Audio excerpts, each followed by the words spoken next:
Who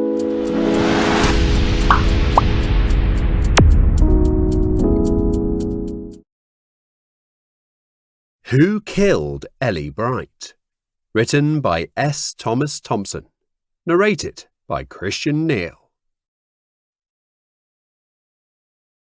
Chapter 1. What's that? Another package for someone else. With your name again? Yep, not sure why they have this address though, Marcus mused. He had been getting packages for another Marcus Bright for weeks on end now, pretty much one every other day.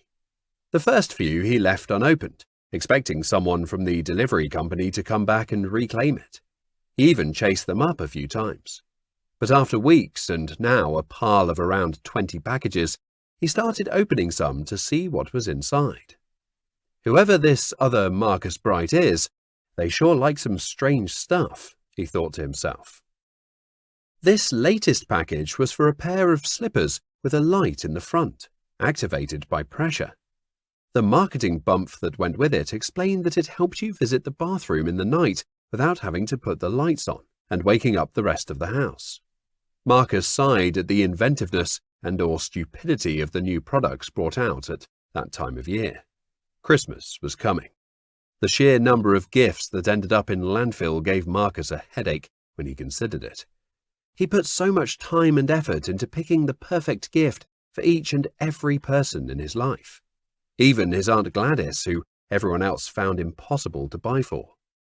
He listened all year round, picking up little hints from what was being said, and something stuck inside his head, only to return to the front of his brain at Christmas. He used this to find the ideal gift for all. His wife Ellie walked down the stairs and looked at the items in Marcus's hands. A pair of slippers. Not any pair of slippers. Watch. He pushed his hands inside the slippers and then pressed the soles against each other. See? He exclaimed, with a mix of glee and incredulity as the slippers lit up. She laughed, stood there shivering in her nightdress, which didn't get to within 6 inches of her knees. What will they think of next? Not sure I want to know, he returned, looking at his car out of the window of the porch. It had been another frosty night, as it tended to be in the northeast of England at that time of year. Temperatures of below zero had been predicted for every night of the week.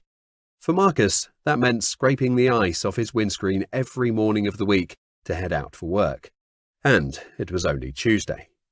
I'll have to get ready. Time's ticking, he said to Ellie, passing her on the last step of the stairs, where she'd been frozen with confusion at seeing the headlight slippers. He grabbed a suit out of the wardrobe, pulling a coat hanger with a shirt and tie already placed together. Ellie didn't like the colours that he chose to go together, so had taken it upon herself around a year earlier to match the shirt and tie on his behalf. Ellie told him that he was colourblind. It wasn't that. He just didn't have an eye for shades in the same way she did. He'd already been in the bathroom. With one bathroom for a house of 4 people, Marcus liked to get in there first. That way, he wasn't outside shouting, "How long are you gonna be?" while his teenage son or daughter was lost in a rabbit hole in the bathroom. Marcus didn't remember ever taking that long to get ready when he was a teenager, but then again, he was never a teenage girl. It took a matter of seconds to get the shirt, tie, and suit on. He grabbed his FM World fragrance out of the wardrobe, number 472. He had a selection of around 20 of these, all sold to him by his sister, who was a rep for the company. But 472 was his favourite, spraying it whenever he needed a lift or had an important day at work. And this was an important day. Marcus had an interview for a promotion, one that he had sought for the last 3 years. He had missed out once, the vacancy coming up 6 months earlier. The person they chose was from outside the company, but never seemed to fit in.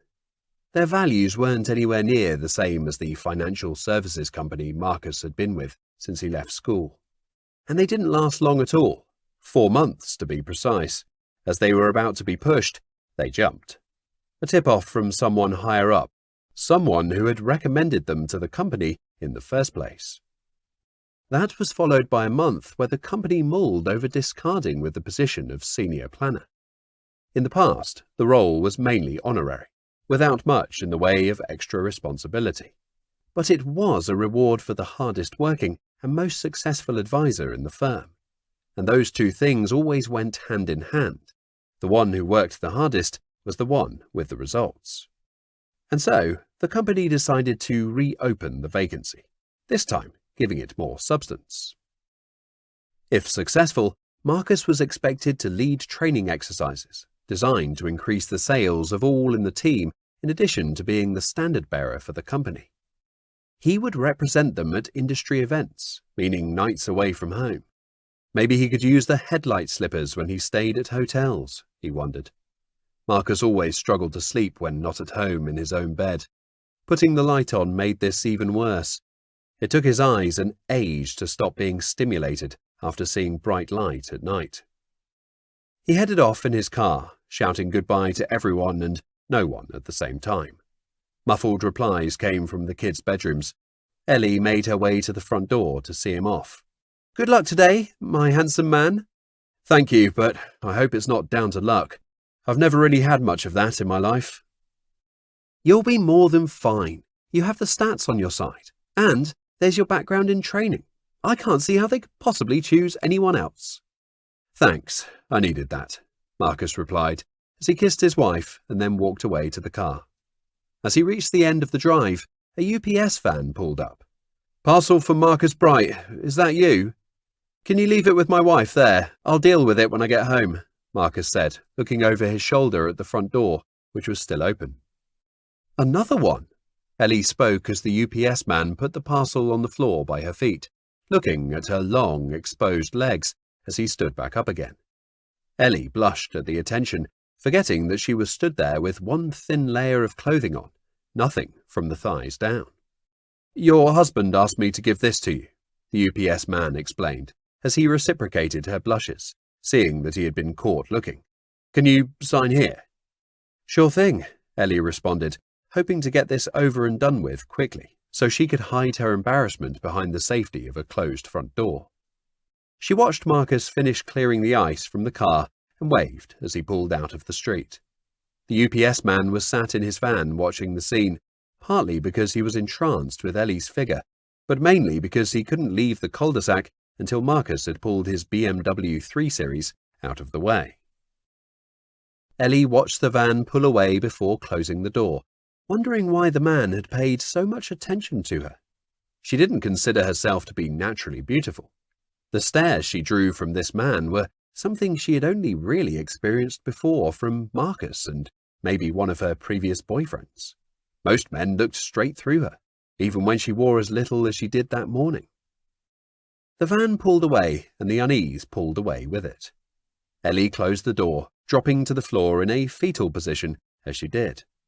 The radiator in the hallway felt like it was giving her a warm hug, protecting Ellie from the feeling that she had when dealing with the delivery driver. Marcus looked in the rear-view mirror of his car as he drove to work. The UPS driver must have the same route as me, he thought to himself.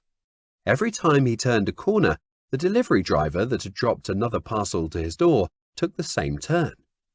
Marcus listened to a CD in his car, the aerial on the roof of his car damaged by an over-vigorous car wash and rendering the radio useless. The car was booked in for a service next week.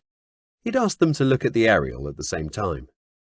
As Marcus turned the last corner but one to his place of work, he noticed the UPS van was no longer showing in his mirror. He parked up and got out. It was a day of reckoning.